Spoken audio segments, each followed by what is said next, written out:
आज हामीले कमरेड माओको चाहिँ 133औं जन्मदिवसको उपलक्ष्यमा यो जुन कार्यक्रमको आयोजना गरेका हौँ, यो चाहिँ किन गर्नु पर्यो, यतिखेर यसको आवश्यकता किन पर्यो, म थोरै कुरा त्यस विषयमा राख्छु। यो अहिले तपाईँले देखिरहनु भएको छ, सिद्धान्तमा विचलन चाहिँ व्यापक रूपमा सबैतिर आइरहेको छ। कुनै पनि पार्टीका मान्छेहरू त्यो सिद्धान्तमा स्थिर भएर बस्दैनन्, बरु उनीहरूले एउटा नयाँ सिद्धान्त प्रतिपादन गरेका छन् कि सिद्धान्त मान्नु हुँदैन, सिद्धान्तै चाहिँदैन, आफूलाई चाहिने चिजहरू उत्पादन गर्ने अनि आफूलाई चाहिएको काम गर्ने के को सिद्धान्त चाहियो। उनीहरूले सिद्धान्तलाई निषेध गर्ने उनीहरूको राजनीति लागू गर्न खोजिराखेका छन्।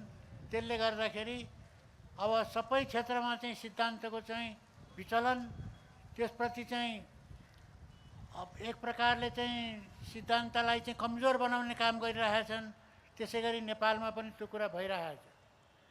आज हामीले माओको कुरा गर्दाखेरि के कुरा बुझ्न हामीले सक्छौँ भने, केही दिन अगाडि मात्र चाहिँ प्रचण्डहरूले भन्दै थिए 16वटा पार्टीको एकता भयो, 16वटा पार्टीको एकता भयो अरे। त्यो सबै 16जनाले मिलेर के गरेछन् भने माओवाद वा विचारधारा चाहिँ हटाइदिएछन्। त्यसको निम्ति उनीहरू मिलेका थिए। उनीहरू एकता भएको कारण के थियो र अहिले सिद्धान्तको रक्षाको प्रश्न पनि हरेक देशको क्रान्तिमा एउटा महत्त्वपूर्ण प्रश्न हो। सिद्धान्त नभइकन विचार हुँदैन, विचार नभइकन क्रान्ति हुँदैन। अनि त्यहाँबाट सिद्धान्तको महत्त्व त कहिले पनि कम हुँदैन। हामीले क्रान्ति गरिसकेपछि पनि सिद्धान्तको महत्त्व हुन्छ, किनभने क्रान्ति गरिसकेपछि फेरि जुन नीतिले देशलाई समृद्ध बनाउँछ, जनतालाई सुखी बनाउँछ, त्यो पनि त नीति नै हो, त्यो पनि विचारै हो। त्यो पनि विचार भएन भने त्यो पनि काम हुन सक्दैन। त्यसकारण हामीले चाहिँ विचारलाई, सिद्धान्तलाई धेरै महत्त्व दिनुपर्ने हुन्छ। र अहिले जसरी चाहिँ नेपालमा पनि सिद्धान्तलाई माथि हमला भइरहेको छ, माओवादमाथि चौतर्फी हमला भइरहेको छ। माओवादलाई सुदृढ बनाउने, त्यसलाई विकास गर्नेमा चाहिँ प्रतिस्पर्धा हुनुपर्ने हो कम्युनिस्टहरूको। तल के भइरहेछ भने प्रतिस्पर्धा केमा भएको छ भने छोड्नेमा। माओवाद छोड्यो भने त्यसले स्याबासी पायो। त्यो सबैतिरको एकतामा त्यसको चाहिँ महत्त्व हुने हो त्यसले। त्यस हुनाले माओवादलाई छोड्यो भने त्यो फाइदा पनि लिन सक्ने हुनाले माओवादलाई छोडिदिने। अनि कतिपयले त के पनि भन्छन् भने अब मार्क्सवाद भने पुग्छ, केलाई लेनिनवाद पनि किन भनिरहने, लेनिनवाद पनि छोडिदेऊ। अनि अर्का थरी पनि यहाँ के निक्लिन थालेका छन् भने समाजवाद भन्नुको लागि त मार्क्सवाद मान्नु पनि पर्ने रहन्छ। हामीले भनेको कुरा त समाजवाद हो। यो कुरा त बिपीले पहिल्यै भनिदिइसकेका थिए।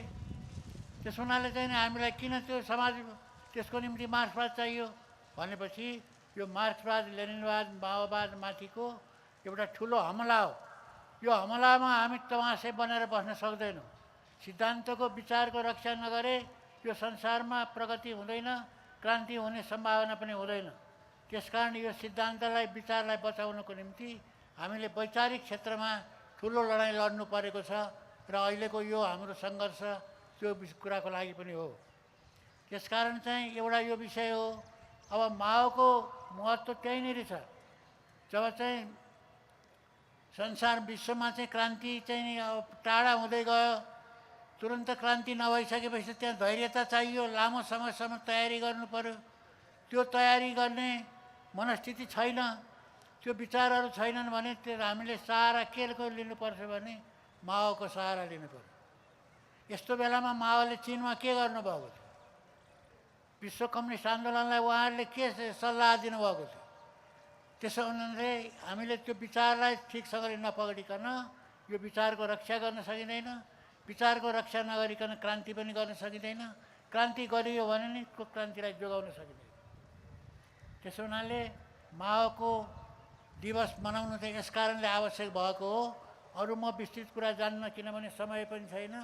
केन्द्रीय कार्यालयको तर्फबाट एउटा हामीले वक्तव्य जारी गरेका छौँ। त्यो वक्तव्यलाई लिएर जानु होला, पढ्न हामी उपलब्ध गरौँला। नभए तपाईँहरू सँगसँगै हामी ब्युरोलाई पठाइदिन्छौँ। म अहिले त्यतातिर गइनँ। अब अर्को विषय अहिले महत्त्वपूर्ण के छ भनेदेखि यो चुनावको विषय छ। अहिले चुनावको जुन विषय नेपालमा आइरहेको छ त्यो विचित्र ढङ्गले आइरहेको छ। चुनाव हुनको निम्ति त के हुनु पर्यो भने कि नियमित रूपले चाहिँ त्यो समय पुगेको हुनु पर्यो। समय पुगेको त छैन, 2 वर्ष बाँकी नै थियो। 2 वर्ष बाँकी हुँदैखेरि किन चाहिँ चुनाव गर्ने उनीहरूले निर्णय गरे? त्यो निर्णय गर्नुको कारण के हो भन्दाखेरि कसैलाई पनि थाहा छैन।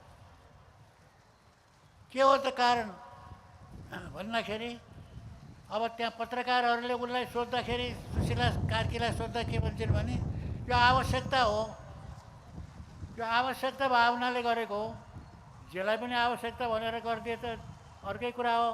होइन भने यो निर्वाचन गर्नुपर्छ भनेर कसैले माग गरेको छैन। तपाईँहरू पनि पत्र पत्रिकाहरू पढ्नुहुन्छ, अनलाइनहरू हेर्नुहुन्छ, कुन चाहिँ पार्टीले माग गर्यो चुनाव हुनुपर्छ भनेर? कसैले पनि गरेको होइन। नेपाली काङ्ग्रेसले र एमाले त त्यसलाई चाहिँ अझ फिर्ता होस् त्यो चाहिँ भनेर रिटै हालेका छन्। अनि केही पार्टीहरूले बहिष्कार गरेका छन्। अब हुँदाहुँदै के देखिँदैछ भने त्यो जो चाहिँ चुनाव हुनुपर्छ भन्ने छ त्यो नै नेपालमा खोल्नुपर्ने, बत्ती बालेर खोल्नुपर्ने अवस्था आउला जस्तो छ। त्यो अवस्थामा पनि उनीहरू जसरी पनि चुनाव गर्ने भनेर किन भनिरहेका छन् भने त्यसको मूल कारण चाहिँ के हो भने साम्राज्यवादीहरूलाई अहिले नेपालमा चुनाव चाहिएको छ।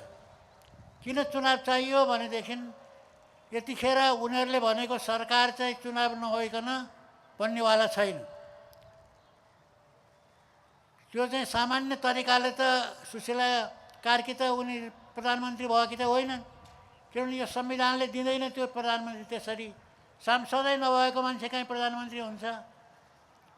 जसको पार्टी नै छैन त्यो मान्छे सांसद कसरी, कुन आधारमा हुने हो? एउटा त के हुने हो भनेदेखि स्वतन्त्र हुने हो, अर्को चाहिँ पार्टीले गराउने हो।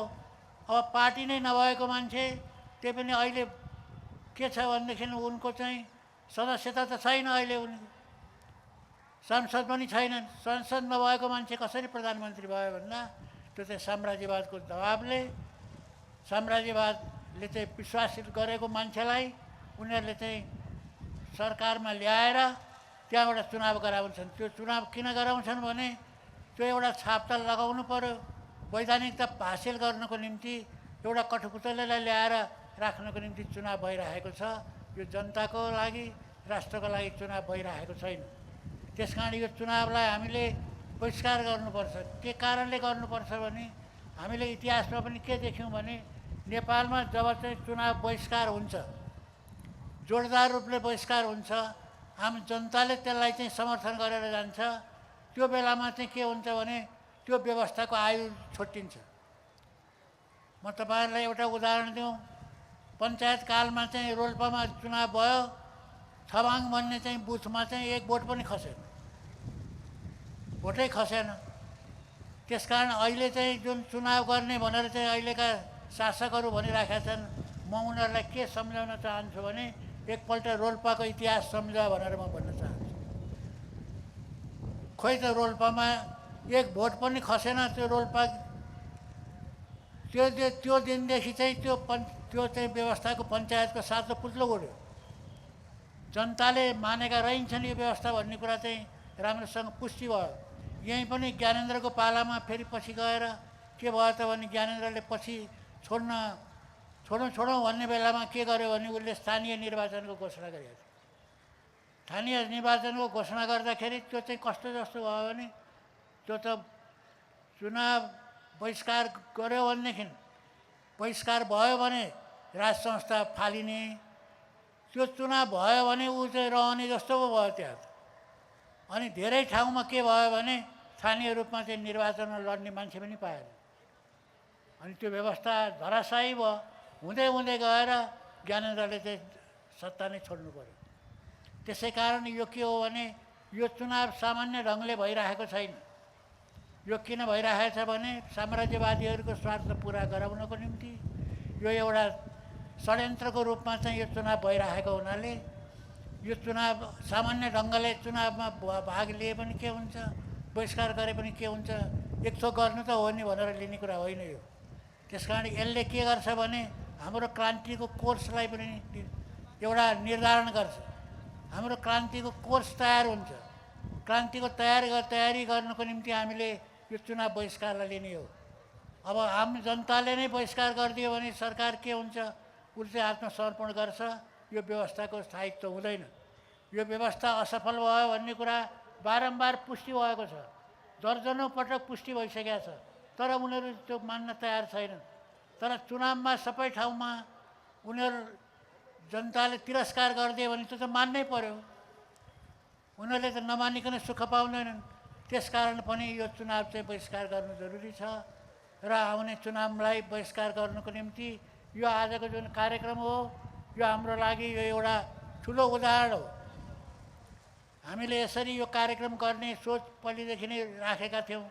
खास गरेर हामीलाई जनताले हाम्रो विषयमा मूल्याङ्कन कसरी गर्थे भने तपाईहरुको नीति ठिक छ, तपाईहरुको विचार पनि ठिक छ, तपाईहरुको पार्टीको सबै कुरा ठिक छ र त्याग बलिदान गर्ने मान्छेहरू छन् तपाईहरुको पार्टीमा, निस्वार्थ मान्छेहरू छन्, त्यो पनि ठिक छ। तर तपाईहरुसँग नभएको कुरा के छ भने शक्ति छैन, जनशक्ति छैन भनेर हामीलाई कुराकानीहरू गर्यो कि त्यही कुराहरू गर्थे। मिडियामा पनि त्यही दिन्थे। मिडियाहरूलाई हामीले खबर पठाउँदाखेरि उनीहरू चाहिँ हाम्रो खबरसम्म पनि दिन लाज मान्थे। त्यस हुनाले आज तिनीहरूको लागि यो के भएको छ भने एउटा ठुलो जवाफ भएको छ। अब हामी यो पनि भन्न सक्ने अवस्थामा अब गएका छौँ, किनभने काठमाडौँमा यतिखेर जाडोको बेलामा यति टाढा टाढादेखि चाहिँ कमेन्टहरू आउनुभएको छ र ती जनताले जो चाहिँ हामीबाट जवाफ मागेका थिए अब त्यो जवाफ जनतालाई हामीले राम्रोसँग दिन सक्छौँ। हाम्रो शक्ति छैन भनेर जनतामा जो निराशा थियो त्यो पनि यस्तै सफलताहरूले त्यो निराशालाई खत्तम पार्छ र फेरि क्रान्तिको लागि परिस्थिति तयार हुन्छ। र अहिले हामीले जो कार्यक्रम सफल गरेका छौँ यो कार्यक्रम सफल गर्नको निम्ति टाढा टाढाबाट कमरेडहरू आउनुभएको छ। हामीलाई थाहा छ आर्थिक पार्टीको आर्थिक स्थिति कमजोर छ भन्ने कुरा थाहा छ। तैपनि हामीले यसपालि जोडी लगाएर यो कार्यक्रम एकपल्ट हामी काठमाडौँमा शक्ति प्रदर्शन हामी पनि गर्नु पर्यो भनेर साथीहरूले चाहिँ सल्लाह दिनुभयो। ल कार्यक्रम गरौँ भनेर गरिएपछि अहिले आएर त्यो कार्यक्रम सफल भएको छ र यसको निम्ति तपाईँहरूले धेरै दुःख गर्नुभयो, टाढा टाढाबाट आउनुभएको छ र पैसाको त्यत्रो धेरै अभाव भएको बेलामा यो कार्यक्रम हामीले आयोजना गऱ्यौँ। यो पनि पार्टीको सम्पूर्ण पार्टीको शक्ति लागेर यो कार्यक्रम सफल भएको छ। यो उदाहरणलाई हामीले लिँदै अब भावी तयारीमा पनि पार्टी यसै गरी एकताबद्ध चाहिँ नै हुनुपर्छ। यो हामीलाई पार्टीले दिएको शिक्षा हो, यो आन्दोलनको सफलताले दिएको शिक्षा हो। यसमा यो कार्यक्रम शानदार रूपले सफल भएको छ। अब पार्टीले आफ्ना सङ्घर्षका कार्यक्रम र योजना ल्याउँदैछ, त्यसको निम्ति तयार हुनुहोस्। हामीले त काठमाडौँ गएर यो कार्यक्रम सफल पारेर आयौँ भन्ने मेसेज चाहिँ तपाईँहरूले दिनुहोला र आउने दिनमा पार्टीले कार्यक्रम राखेका कार्यक्रमहरू निश्चित रूपले सफल हुनेछन् भन्ने विश्वासका साथ तपाईँहरू सबैलाई विश्वास दिलाउँदै म आजको मेरो यो यहाँ भनाइ म अहिले यहीँ नै अन्त गर्न चाहन्छु।